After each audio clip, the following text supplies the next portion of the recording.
जोहार साथियों, मैं मुकेश विरुआ।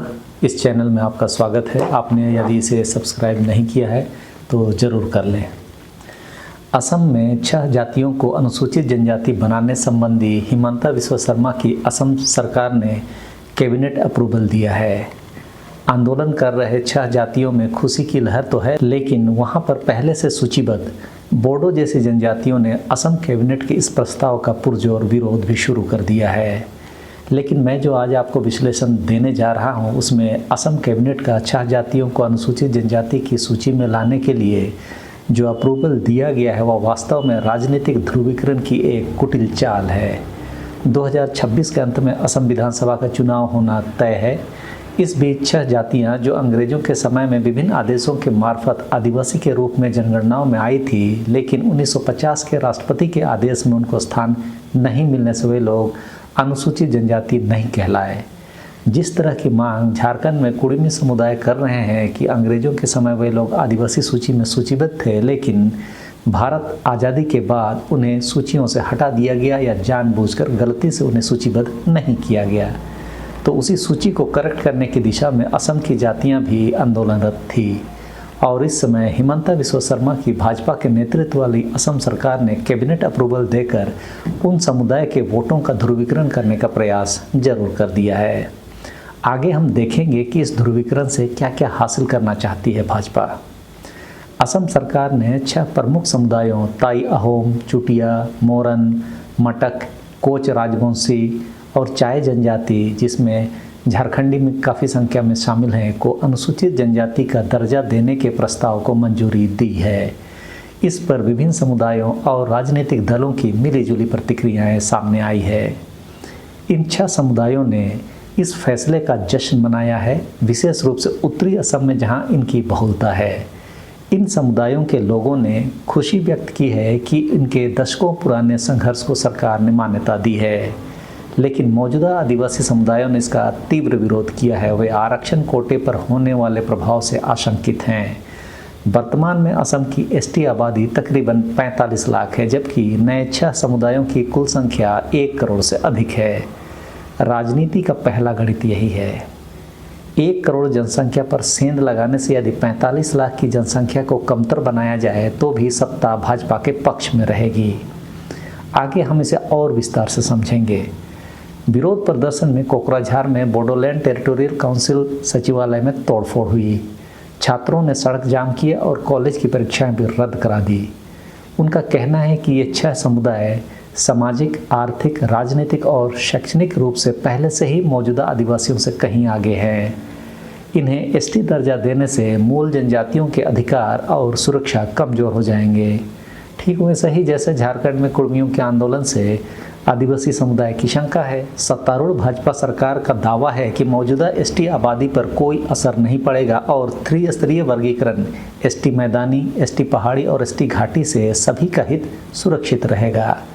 अब बताइए, एसटी में भी अलग अलग कैटेगरी कर दिया। साथ ही बीजेपी ने कांग्रेस पर इन समुदायों की इतने दिनों तक उपेक्षा करने का आरोप लगाते हुए अपने फैसले को ऐतिहासिक फैसला बताया, जबकि विपक्ष ने मंत्री समूह यानी ग्रुप ऑफ मिनिस्टर्स की रिपोर्ट को अस्पष्ट और अनिश्चित बताया।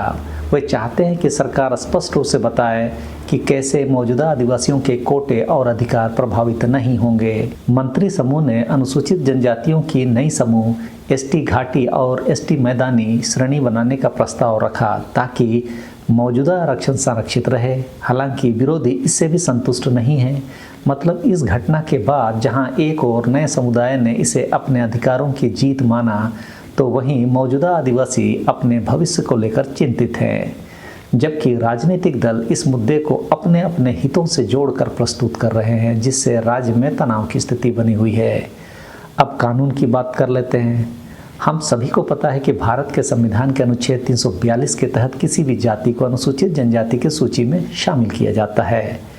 तो यहाँ के मामले में भी वही प्रक्रिया अपनाई जानी है। केवल राज्य कैबिनेट की मंजूरी पर्याप्त नहीं है। ज्ञात हो, झारखंड सरकार की कैबिनेट ने भी 2004 में कुड़मी को एसटी बनाने संबंधी फैसला लेकर केंद्र को भेजा था, लेकिन उसकी क्या स्थिति हुई ये हम सभी जानते हैं कि टीआरआई की रिपोर्ट के आधार पर, जो कि एक मानव वैज्ञानिक शोध है, उसके आधार पर कुर्मियों को आदिवासी मानने से इनकार कर दिया गया। उसी तरह इन 6 जातियों को भी यदि आदिवासी की सूची में डालना है, जो कि भारत के संविधान के अनुच्छेद 342 के तहत राष्ट्रपति को अधिकार देते हैं, तो उसके लिए इन्हें भी उन सभी प्रक्रियाओं से गुजरना होगा और साबित करना होगा कि वे वास्तव में आदिवासी हैं, जिसमें आदिम विशिष्टता, भिन्न संस्कृति, संकोची स्वभाव, भौगोलिक अलगाव और आर्थिक पिछड़ापन, इन सब विधाओं में उन्हें खरा उतरना होगा। तभी अनुसूचित जनजाति यानी एसटी के लिए वे पात्र होंगे। अभी जो असम कैबिनेट की सिफारिश हुई है वह बिना मानव शास्त्रीय अध्ययन के हुआ है, जिसका कि कोई मतलब संवैधानिक प्रक्रिया में नहीं होता है। मानव विज्ञानी शोध को कराना आवश्यक है, उसके बिना राज्य विधानसभा केंद्र को जो भी चिट्ठी भेजेगी वह पूर्ण नहीं होगी। राज्य से केंद्र को जब चिट्ठी जाती है तब वह जनजातीय कार्य मंत्रालय, गृह मंत्रालय, संसद और फिर राष्ट्रपति को जाता है। जब मामला गृह मंत्रालय को जाता है तो रजिस्ट्रार जनरल ऑफ इंडिया से भी सहमति ली जाती है कि क्या यह समुदाय एसटी सूची के लिए उपयुक्त है या नहीं। इन सारी प्रक्रियाओं में खरा उतरने के बाद ही राष्ट्रपति भारत के संविधान के अनुच्छेद 342 के तहत अधिसूचना जारी कर पाएंगे। अब इन प्रक्रियाओं के संबंध में असम सरकार ने अब तक क्या किया? असम सरकार ने कोई भी मानव शास्त्रीय या आनुवंशिक अध्ययनों का आयोजन नहीं किया है। वहाँ पर जो भी ट्राइबल रिसर्च बॉडी है उसके माध्यम से इन 6 समुदायों का मानव शास्त्रीय अध्ययन नहीं किया गया है या नहीं करवाया गया है। इससे आप अंदाज़ा लगा सकते हैं कि सरकार कितनी गंभीर है या सिर्फ चुनावी वादे के अनुसार घोषणा कर दे रही है। सरकार का दृष्टिकोण मुख्यतः ऐतिहासिक रिकॉर्ड, सामाजिक आर्थिक पिछड़ापन और राजनीतिक विचारों पर आधारित है, न कि नए वैज्ञानिक अध्ययनों पर और न ही मानव शास्त्रीय अध्ययनों पर। जैसा कि मैंने ऊपर में संवैधानिक प्रक्रिया बताई, उससे अलग असम सरकार और मंत्रियों के समूह या ग्रुप ऑफ मिनिस्टर्स ने अपनी सिफारिशों में अंग्रेजों के समय के जातीय रिकॉर्ड यानी कि कॉलोनियल एथनोग्राफिक रिकॉर्ड्स को आधार बनाया है। इन रिकॉर्डों में इन समुदायों को आदिवासी मूल या आदिम बताया गया था। हालांकि संविधान की प्रथम अनुसूची में इन्हें छोड़ दिया गया था क्योंकि वे हिंदू या दूसरे गैर आदिवासी असमीय जाति समाज में गहरे समावेशन में आ चुके थे और यही हवाला देकर उन लोगों को प्रथम अनुसूची में छोड़ दिया गया था। कुछ वैसे ही बात झारखंड के कुर्मियों के बारे झारखंड के आदिवासी कह रहे हैं कि वे हिंदू विचारधारा में समावेशित हो चुके हैं। असम के मौजूदा आदिवासी संगठनों ने यही तर्क दिया है कि 6 समुदायों को किसी भी सरकार या मानव शास्त्रीय अध्ययन में कभी जनजातीय नहीं माना। इसमें जनजातीय लोगों की विशेषताएं ही नहीं हैं, केवल जाति के आधार पर ओबीसी श्रेणी से एसटी श्रेणी में हस्तांतरण का कानून में कोई प्रावधान नहीं है। यानी ये लोग ओबीसी श्रेणी में हैं, वे लोग ओबीसी से एसटी में आना चाहते हैं। ये बात तो सही है, ऐसा तो कोई कानून में प्रावधान नहीं है। इन सवालों का जवाब ना ही असम की भाजपा सरकार दे पा रही है और ना ही ग्रुप ऑफ मिनिस्टर्स। सिर्फ सामाजिक आर्थिक पिछड़ापन की बात दर्ज की गई है, ना कि नए मानव शास्त्रीय अध्ययन का कोई उल्लेख है। इन बातों से यह तो स्पष्ट है कि असम सरकार का रुख राजनीतिक और प्रशासनिक समाधान पर केंद्रित है, ना कि संवैधानिक प्रक्रिया पर, क्योंकि कोई नया मानव शास्त्रीय सर्वेक्षण नहीं किया गया। दूसरा, ऐतिहासिक रिकॉर्ड और मौजूदा सामाजिक आर्थिक डेटा को आधार माना गया।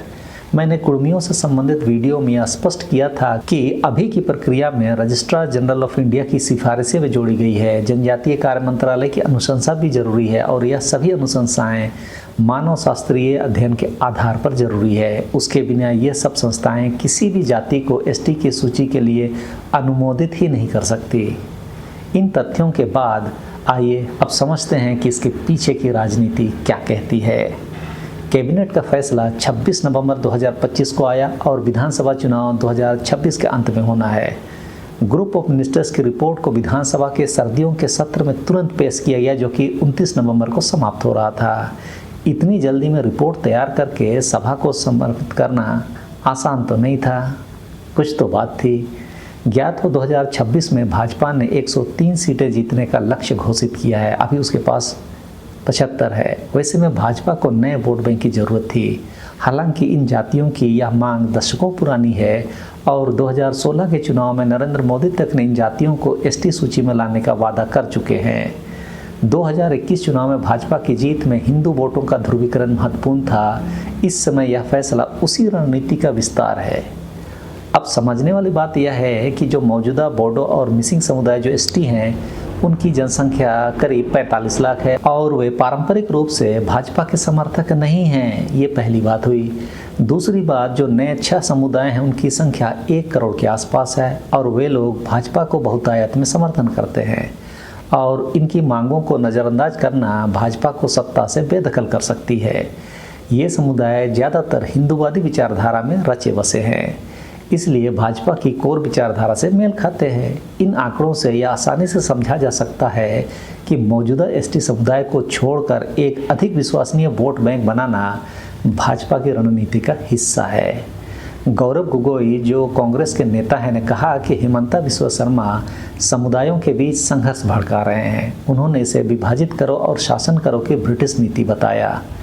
आरोप लगाया कि सरकार आदिवासी जमीन अंबानी और अडानी को देना चाहती है, जबकि दूसरी तरफ मुख्यमंत्री ने कहा कि रिपोर्ट में ऐसा कुछ नहीं है जो किसी को नाराज करे। दूसरा, इसे ऐतिहासिक न्याय बताते हुए कहा कि 50 साल की कांग्रेस सरकार की उपेक्षा का शिकार ये समुदाय रहे हैं। और तीसरा कि त्रिस्तरीय वर्गीकरण का प्रस्ताव दिया था कि मौजूदा एसटी के अधिकार सुरक्षित रहें। ध्रुवीकरण के वास्तविक प्रभाव को आप देखें तो यहाँ समुदायों का तत्काल विभाजन स्पष्ट दिख रहा है, जो इस तरह हुआ है। भाजपा के पक्ष में ताई अहोम जुआ छात्र परिषद, चुटिया, मोरान, मटक संगठन, कोच राजवंशी नेतृत्व और चाय जनजाति आदिवासी संगठन, जिसमें झारखंड के आदिवासी भी शामिल हैं, और तीव्र विरोध में coordination committee of tribal organisation of Assam, जिसे CCTOA भी कहते हैं। ये 26 जनजातीय संगठनों का कोऑर्डिनेशन ग्रुप है। ABSU यानी कि अखिल बोडो छात्र संघ, बोडोलैंड टेरिटोरियल परिषद, बोडो विश्वविद्यालय के छात्र जिसने BTC सचिवालय में तोड़फोड़ की। इसका नतीजा यह हो रहा है कि भाजपा जानबूझकर बोडो जनजातीय वोट खो रही है ताकि एक बड़ा गैर बोडो जनजातीय प्लस हिंदू गठबंधन बना सके। ऐसा करके भाजपा उन 6 समुदायों को लुभा रही है जिन्होंने दशकों से संघर्ष किया है और हिंदू पहचान की राजनीति को मजबूत कर रही है, क्योंकि वे सभी 6 समुदाय हिंदू बहुल हैं। इन सब प्रक्रियाओं में मुस्लिम वोट बैंक, जो तकरीबन 35% है, उसे पूरी तरह अलग थलग करना है। यह प्रयास भाजपा शॉर्ट टर्म के लिए कर रही है, जबकि दीर्घकालिक प्रयास के प्रोजेक्शन को आप देखेंगे तो बोडो स्वायत्तता को कमज़ोर करना ताकि बोडोलैंड क्षेत्र में उनका राजनीतिक वर्चस्व कम हो। राज्य में केंद्र का अधिक नियंत्रण भाजपा चाहती है, क्योंकि अगर संघर्ष होगा तो केंद्रीय हस्तक्षेप भी बढ़ेगा और अक्सर यही तो बहाना होता है। और सबसे बड़ा कारण है आदिवासी और गैर आदिवासी ध्रुवीकरण को हमेशा के लिए स्थापित करना, जो कि उन्होंने मणिपुर में किया है। लेकिन यदि जनता जागरूक हो गई तो यह कदम भाजपा के लिए घातक भी हो सकता है, लेकिन ऐसा संभावना कम है। जैसे यदि इन 6 समुदायों का समर्थन बोडो विरोध से अधिक नहीं हुआ, तब भाजपा के लिए बंटवारा आधारित राजनीति नहीं चलेगी।